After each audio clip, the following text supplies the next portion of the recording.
യാക്കോബായ സഭയുടെ 81ാമത് കാതോലിക്കയായി ഡോക്ടർ ജോസഫ് മാർ ഗ്രിഗോറിയോസിനെ അച്ചാനയിലെ സെന്റ് മേരീസ് കത്തീഡ്രലിൽ അല്പസമയത്തിനകം തന്നെ വാഴിക്കുകയാണ്. ചടങ്ങുകൾ ഏതാണ്ട് തുടങ്ങാൻ ഇരിക്കുകയാണ്. അല്പസമയത്തിനകം തന്നെ ഈ ചടങ്ങുകൾക്ക് തുടക്കമാകും. ഇപ്പോൾ സംസ്ഥാന സർക്കാരിന്റെ പ്രതിനിധി സംഘത്തെ നയിച്ചുകൊണ്ട് ലെബനനിൽ എത്തിച്ചേർന്നിട്ടുള്ള മന്ത്രി പി രാജീവ് 24നോടൊപ്പം ചേരുകയാണ്.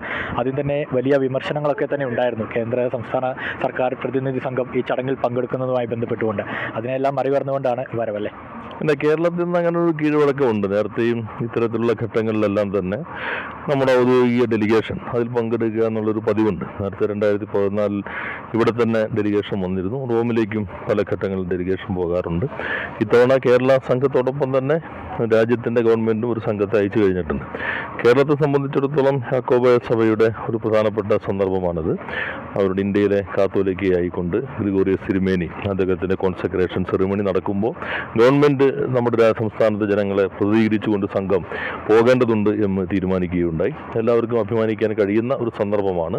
ദീർഘകാലം 2 ദശകത്തോളം സഭയെ നയിച്ച തോമസ് പ്രഥമൻ ഭാവയ്ക്ക് ഒരു പിൻഗാമി വരുന്നു. അപ്പോൾ അദ്ദേഹത്തിൻ്റെ ആ കോൺസെക്രേഷൻ ചടങ്ങിനകത്ത് നമ്മളെല്ലാവരും പങ്കെടുക്കുന്നു. എല്ലാവർക്കും അഭിമാനിക്കാൻ കഴിയാവുന്ന ഒരു സന്ദർഭമാണ്.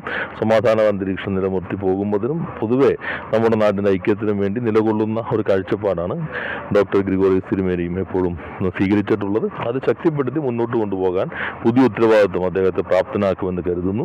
എല്ലാവിധ ആശംസകളും അർപ്പിക്കുന്നു. തന്നെ നിയമമന്ത്രി എന്ന നിലയിൽ ചോദിക്കുകയാണ്. സ്വാഭാവികമായിട്ടും കേരളത്തെ പിടിച്ചുലുക്കുന്ന ഒരു സംഭവം തന്നെയാണ് പള്ളിത്തർക്കം. അതിലൊരു നിയമനിർമ്മാണ സാധ്യതയുണ്ടോ? ഇപ്പം നമ്മളെല്ലാവരും ഇവിടെ നിൽക്കുന്നത് നല്ലൊരു മുഹൂർത്തത്തിലാണ്. കോൺസെക്രേഷൻ്റെ ചടങ്ങ് നടക്കാൻ പോവുകയാണ്.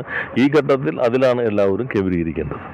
ഇതിനാലും മന്ത്രിയുടെ മറുപടി അങ്ങനെ തന്നെയാണ്. ഈ ചടങ്ങുമായി ബന്ധപ്പെട്ടുകൊണ്ടുള്ള ഇതാണ്, വിവാദങ്ങൾക്കൊന്നും തന്നെ പ്രസക്തിയില്ല എന്ന് മന്ത്രി വ്യക്തമാക്കി കഴിഞ്ഞു. ലെബനനിൽ നിന്നും ഗീസ് പീറ്റർ, 24. സ്ഥാനാരോഹണ ചടങ്ങ് അവിടെ പുരോഗമിക്കുകയാണ്.